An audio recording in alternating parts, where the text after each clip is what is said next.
98 के निशाने पर होने के बावजूद उसने अचानक भागना बंद कर दिया। यहाँ तक कि एक बेकाबू कार उसकी ओर लुढ़कती आई, लेकिन उसने फिर से अपने कदम रोक दिए। दिमाग में समय का हिसाब लगाकर वो पल भर में झुक गया। वो एक जादूगर था, लेकिन जादू से ज्यादा लगता था, क्योंकि उसका प्रदर्शन पूरी तरह भविष्यवाणी पर टिका था। उसने भविष्यवाणी की कि एक औरत की हार 3 सेकंड में टूटकर गिर जाएगी। औरत को भरोसा नहीं हुआ। उसने उल्टी गिनती शुरू की, 3, 2, 1। कोई तो कहे ये डरावना है। केज को 2 मिनट तक भविष्य देखने की खास ताकत मिली थी। इस ताकत की वजह से उसकी जिंदगी बेहद शानदार थी। पैसे की कभी कमी नहीं पड़ी, क्योंकि जब भी पैसे कम पड़ते वो स्लॉट मशीन के पास जाता और एक दबाव में सबसे बड़ा इनाम जीत लेता। हालांकि वो हमेशा जीतता था, लेकिन केज कभी बड़ा दाव नहीं लगाता था। वो समझता था कि ज्यादा दिखावा मुसीबत लाता है। लंबे समय तक फायदा कमाने के लिए धीरे धीरे कमाना जरूरी था। इसलिए केज हमेशा संभल कर चलता और कम प्रोफाइल रखता। फिर भी इतनी सावधानी के बावजूद उसकी असामान्य किस्मत ने कैसीनो मैनेजर का ध्यान खींच लिया। मैनेजर और उसकी टीम ने खूब चर्चा की, लेकिन ये समझ नहीं पाए कि केज कौन सी चालबाजी कर रहा है। एक पल में केज ने जैसे नजरों को भांप लिया और सीधे कैमरे की ओर देखा। मैनेजर ने देर न करते हुए अपने लोगों को केज को पकड़ने का आदेश दिया, लेकिन अपनी स्थिति पहले ही भांप चुके केज ने शांति से सिगरेट बुझाई, उठा और चिप्स भुनाने काउंटर पर पहुंच गया ताकि वहां से निकल सके। तभी एक लुटेरा अचानक सामने आया और बिना कुछ कहे अपनी पिस्तौल निकाल ली। भविष्यवाणी से लौटे केज ने लुटेरे को दोबारा देखा और तुरंत उसे काबू में कर लिया, लेकिन वहां पहुंची सिक्योरिटी ने उसे ही गलत समझ लिया। जानते हुए कि वो कुछ नहीं समझा पाएगा, केज भाग खड़ा हुआ। मैनेजर ने तुरंत सिक्योरिटी को सारे रास्ते बंद करने का आदेश दिया, लेकिन 2 मिनट का भविष्य देखने वाले केज ने पहले ही अपना रास्ता तय कर लिया था। उसने पहले झुककर नाक साफ करने का नाटक किया और पहले सिक्योरिटी गार्ड से बच गया। फिर मोड़ पर सिगरेट जलाने के बहाने झुका और जूते बांधते हुए दूसरे गार्ड से बच निकला। स्लॉट मशीन के पास रुककर सिगरेट का लंबा कश लिया, जिससे तीसरे गार्ड की नजर से बच गया। घड़ी देखते हुए रुका और चौथे गार्ड की तलाशी से बच निकला। तेजी से दाहिनी गलियारे में मुड़ा और 5वें गार्ड को चकमा दे दिया। कंट्रोल रूम में बैठा सिक्योरिटी हेड ये देखकर गुस्से से पागल हो गया, लेकिन केज आराम से वॉशरूम में घुस गया। अपनी शर्ट उतारकर कचरे में फेंक दी, फिर दीवार पर हाथ रखकर इंतजार करने लगा। एक बूढ़े की टोपी चुराकर उसने वॉशरूम से बाहर कदम रखा और वेंडिंग मशीन का इस्तेमाल करने का नाटक करके आखिरी 2 गार्ड से बच गया। आखिरकार कैसीनो से बाहर निकलकर केज ने टोपी फेंक दी और एक खुली लग्जरी कार में बैठकर आराम से निकल गया। गुस्से से भरे मैनेजर ने कार का नंबर नोट करके पुलिस को दे दिया। पुलिस ने भी तेजी दिखाई और जल्दी ही केज के पीछे 2 पुलिस कारें लग गई। भले ही उसकी ड्राइविंग स्किल्स कमाल की थी, लेकिन वो पुलिस की कारों से पीछा नहीं छुड़ा पाया। इस चक्कर में उसने सड़क की स्थिति पर ध्यान नहीं दिया और हादसा हो गया। अच्छी बात ये थी कि ये सिर्फ उसकी भविष्यवाणी थी। 80 मील प्रति घंटे की रफ्तार से ट्रेन की टक्कर से बचना नामुमकिन था। इसलिए केज ने तुरंत गाड़ी की स्पीड 120 मील प्रति घंटे तक बढ़ा दी और उस टक्कर से बच निकला। पीछा छुड़ाने के बाद केज अपने अस्थायी ठिकाने पर पहुंचा। उसे ठिकाना देने वाला उसका दोस्त ओल्ड व्हाइट उन चंद लोगों में से था जो उसकी भविष्यवाणी की ताकत को जानता था। हालांकि ओल्ड व्हाइट हमेशा की तरह उसे समझाता रहा कि इस ताकत का कम इस्तेमाल करे ताकि मुसीबत न आए, लेकिन केज जानता था कि भले ही वो मुसीबत न ढूंढे, मुसीबत खुद उस तक पहुंच ही जाती है। जैसे कि ये अचानक आया मेहमान स्पेशल एजेंट फेरिस। अगली बार ऐसी कार चुराना जिसमें ट्रैकिंग डिवाइस न हो। लेकिन केज जरा भी घबराया नहीं, क्योंकि उसने पहले ही इस औरत के आने की भविष्यवाणी कर ली थी। हालांकि उसे समझ नहीं आया कि उसकी छोटी मोटी हरकतों ने फेडरल इन्वेस्टिगेशन ब्यूरो का ध्यान कैसे खींच लिया। केज की शांति देखकर एजेंट रेड ने बिना समय बर्बाद किए साफ साफ कहा कि उसने कई महीने पहले केज के जादू के शो को देखकर उसकी खासियत पर गौर किया था। शुरू में उसे यकीन नहीं हुआ, लेकिन जब उसने कैसीनो की निगरानी फुटेज में देखा कि कैसे केज ने कई इत्तेफाकों का इस्तेमाल करके सिक्योरिटी से बच निकला, तब उसे अपनी शंका पर यकीन हो गया। मैं चाहती हूँ कि तुम भविष्य देखो और बताओ कि वो कहाँ रखा जाएगा। लाखों जिंदगियां खतरे में हैं और तुम एक बड़ी तबाही रोक सकते हो। दरअसल हाल ही में एक आतंकी संगठन ने एक परमाणु बम को चुपके से अमेरिका में लाकर कहीं छिपा दिया था। रेड केज की भविष्यवाणी की ताकत का इस्तेमाल करके उस बम की जगह ढूंढना चाहती थी, लेकिन केज ने साफ मना कर दिया। इसके 2 कारण थे। पहला, वो सिर्फ अपने से जुड़ी और 2 मिनट के अंदर की चीजें ही देख सकता था। दूसरा, बचपन में पुलिस ने उसे पागल समझकर हॉस्पिटल में भर्ती करवा दिया था, इसलिए वो पुलिस पर भरोसा नहीं करता था। लेकिन रेड को जैसे केज के मना करने का अंदाजा था। बाहर पहले से ही पुलिस ने पूरी जगह को घेर लिया था। अच्छी बात ये थी कि ये बातचीत भी केज की भविष्यवाणी का हिस्सा थी। नतीजा जानने के बाद इस बार उसने रेड के आने से पहले ही पिछले दरवाजे से चुपके से निकल लिया और रेड को खाली हाथ छोड़ दिया। लेकिन मुसीबत से बचने के बाद केज छिपा नहीं। अगली सुबह वो एक रेस्टोरेंट में पहुंच गया। वो बार बार घड़ी देख रहा था, जैसे किसी का इंतजार कर रहा हो। जब से केज को अपनी भविष्यवाणी की ताकत का पता चला था, उसे समझ आ गया कि वो सिर्फ अपने से जुड़ी और 2 मिनट के अंदर की चीजें देख सकता है। लेकिन एक लड़की ने इस सीमा को तोड़ दिया, क्योंकि पिछले 10 सालों से वो एक ही भविष्यवाणी का सपना देख रहा था कि 10 साल बाद किसी दिन सुबह 8:09 बजे एक रेस्टोरेंट में वो अपनी किस्मत वाली लड़की से मिलेगा। और आज वो दिन था जब घड़ी की सुई 8:09 पर पहुंची। सपने वाली लड़की ठीक समय पर रेस्टोरेंट में दाखिल हुई। उस अनजान लेकिन जानी पहचानी शक्ल को देखकर केज की नजरें उस पर टिक गई और वो काफी देर तक होश में नहीं आया, ये समझने के लिए कि ये लड़की पिछले 10 सालों से उसके सपनों में क्यों आ रही थी। वो तुरंत उठा और उससे मिलने गया। तभी एक सूट पहने शख्स के आने से हालात बदल गए। दोनों के बीच बातचीत साफ तौर पर अच्छी नहीं थी, यहाँ तक कि सूट वाला शख्स ने बदतमीजी शुरू कर दी। मौके को भांपकर केज तुरंत उठा और उस शख्स की हरकत को रोक दिया। लड़की के सामने अपनी शानदार पहचान बताई। केज को लगा कि हीरो बनकर वो लड़की का दिल जीत लेगा, लेकिन उसकी साफ मंशा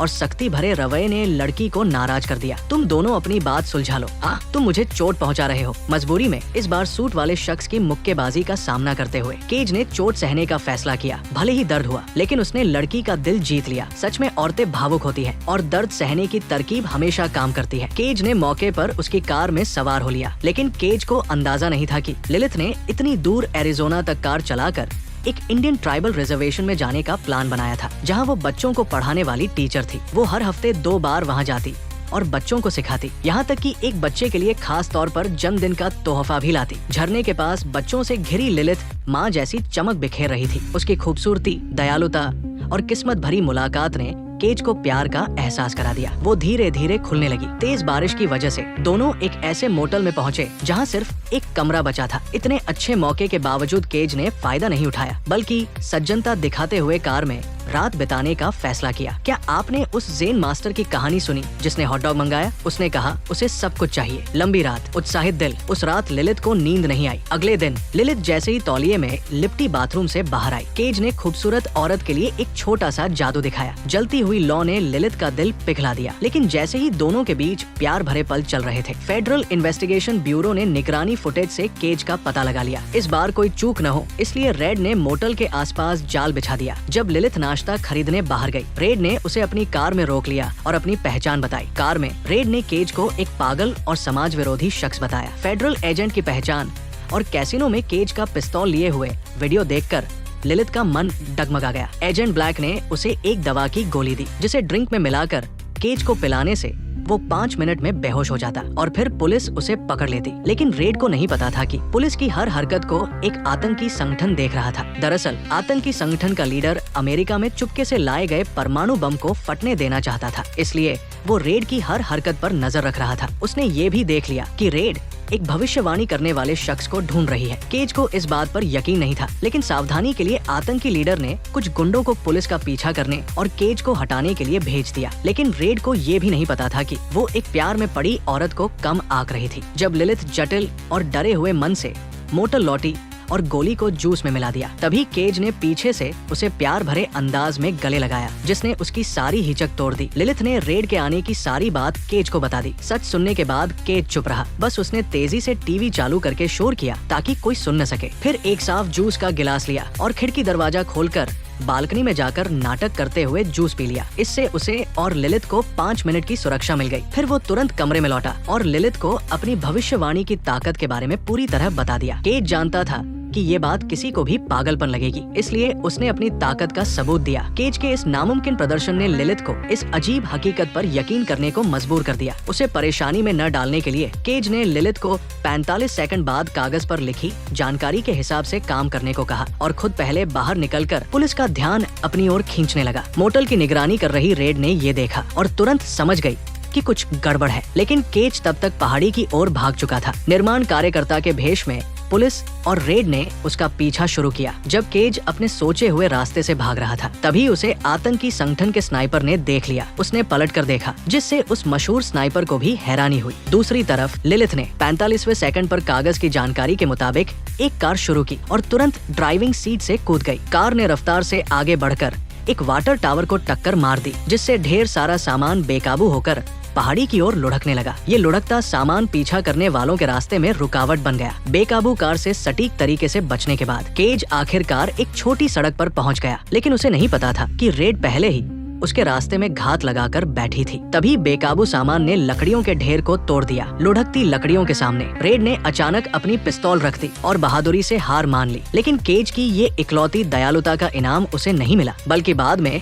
उसे एक गुप्त कमरे में बंद कर दिया गया। जबरदस्ती उसकी आंखें खोलकर सामने टीवी पर न्यूज दिखाई गई। शहर के लाखों लोगों की जिंदगी बचाने के लिए रेड को केज की भविष्यवाणी की ताकत का इस्तेमाल करना था, ताकि बम की जगह ढूंढी जा सके। अचानक न्यूज में उसे अपनी प्यारी गर्लफ्रेंड दिखी, जिसके शरीर पर आतंकी संगठन ने विस्फोटक बांध दिए थे। जगह थी पार्किंग लॉट। समय था दोपहर 6 बजे। बम निरोधक दस्ता उसे बचाने की कोशिश कर रहा था। भविष्यवाणी से लौटते ही केज ने अपने जज्बात दबाए। आज दोपहर 6 बजे उसकी गर्लफ्रेंड लिलिथ विस्फोट में पूरी तरह नष्ट हो जाएगी। ये भविष्य वो कभी स्वीकार नहीं कर सकता था। इसलिए आखिरकार केज ने पुलिस के साथ काम करने का फैसला किया। वो और रेड उस पार्किंग लॉट में पहुंचे जहां भविष्य में विस्फोट होना था। केज ने अपनी भविष्यवाणी की ताकत से इसका स्रोत ढूंढना शुरू किया। आखिरकार उसे आतंकी संगठन की गाड़ी का नंबर दिख गया। पुलिस ने उस नंबर की जानकारी से जांच की और समय से पहले आतंकी संगठन के ठिकाने तक पहुंच गई। इससे पार्किंग लॉट के लिए निकल रहे आतंकियों को रोक लिया गया। दोनों पक्षों में जोरदार टक्कर शुरू हो गई, लेकिन केज की भविष्यवाणी की मदद से छिपे हुए सारे आतंकी पकड़े गए। आतंकी संगठन का लीडर लिलिथ को बंधक बनाकर जहाज के केबिन में घुस गया। केज भी सशस्त्र सैनिकों की सुरक्षा में उसके पीछे गया। केज की भविष्यवाणी की ताकत की वजह से मोड़ पर लगाए गए लाइट सेंसिंग विस्फोटक भी पहले ही पकड़ में आ गए। जब केज एक मोड़ पर पहुंचा, उसकी छाती में एक गोली लगी। अच्छी बात ये थी कि ये भी उसकी भविष्यवाणी थी। पहले से जानकारी मिलने पर स्पेशल टीम ने